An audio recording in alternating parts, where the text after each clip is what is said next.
భారత్ పాకిస్తాన్ యుద్ధానికి తాత్కాలిక విరామం ఏర్పడింది. రెండు దేశాల మధ్య కాల్పుల విరమణ సాయంత్రం 5 గంటల నుంచి అమల్లోకి వచ్చింది.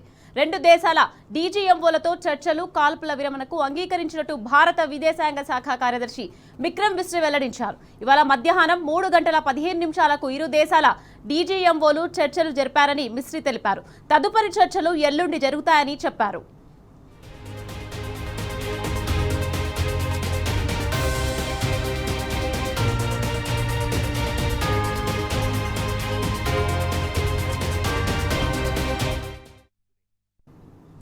భారత్ పాకిస్తాన్ యుద్ధానికి తాత్కాలిక విరామం ఏర్పడింది. దీని గురించి మనతో మాట్లాడడానికి పాపారావు గారు రాజకీయ విశ్లేషకులు ఉన్నారు. పాపారావు గారు చెప్పండి, భారత్ పాకిస్తాన్ యుద్ధానికి తాత్కాలిక విరామం ఏర్పడింది, దీన్ని ఏ విధంగా చూడొచ్చు అంటారు?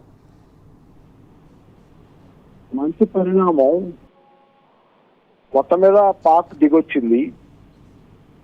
అమెరికాను ఆశ్రయించి ఎలాగైనా యుద్ధం నుంచి మమ్మల్ని బయటపడేయండి, మమ్మల్ని కాపాడండి అని అడగటం ద్వారా అమెరికా ద్వారా భారతదేశానికి చెప్పించుకొని మొత్తం మీద అదే క్రమంలో మధ్యవర్తిగా అమెరికా ఈ పాత్ర పోషిస్తున్న క్రమంలోనే ఇవాళ మధ్యాహ్నం 3 గంటల 35 నిమిషాలకి పాకిస్తాన్ రక్షణ శాఖకి సంబంధించిన వాళ్ళ నుంచి భారతదేశానికి కాల్ రావటం, భారతదేశానికి సంబంధించిన వాళ్ళకి వాళ్ళిద్దరు మాట్లాడుకున్న తర్వాత సాయంత్రం ఇవాళ 5 గంటల నుంచి, అంటే కాసేపు అయింది, ఇంకా అప్పటికే గడిచిన టైము, కాల్పుల విరమణ పాటించాలని నిర్ణయించుకున్నారు. 3 రోజుల పాటు ఈ కాల్పుల విరమణను గమనించుకున్న తర్వాత 12వ తారీఖు, అంటే ఇంకా ఎల్లుండి ఒక న్యూట్రల్ వేదిక అవుద్ది. బహుశా అట్లాంటి చోట చర్చలు కొనసాగించాలి, చర్చలు జరపాలని నిర్ణయించుకున్నారు.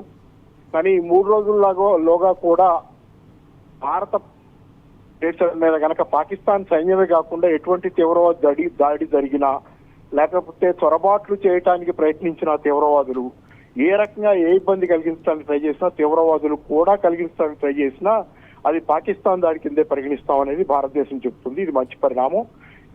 దీంతో ఏంటంటే ఇప్పుడు అమెరికా, ట్రంప్ కూడా దీన్ని మధ్యవర్తి పాత్ర దర్యాప్తుగా ట్రంప్ కూడా దీన్ని అభినందించుతూ మాట్లాడాడు. మొదట్లో మనకు కూడా సందేహం వచ్చింది, అమెరికా మేము ఏ పక్షం కాదు, యుద్ధం ఆపండి, గొడవ వద్దు అని మాట్లాడుతున్నప్పుడు జేడీ వ్యాన్స్ మనం కొంచెం బాధ అనిపించింది. ఎందుకంటే భారతదేశం పక్షాన్ని ఉండాలి కదా, వీళ్ళు లేరు కదా అనేది. కానీ ఈ రకంగా ఇది మధ్యవర్తిత్వ పాత్ర పోషించి మొత్తానికి యుద్ధం ఆగటానికి కారణం అవటం అనేది కూడా అమెరికాకి మంచిది, అది అభినందనీయం.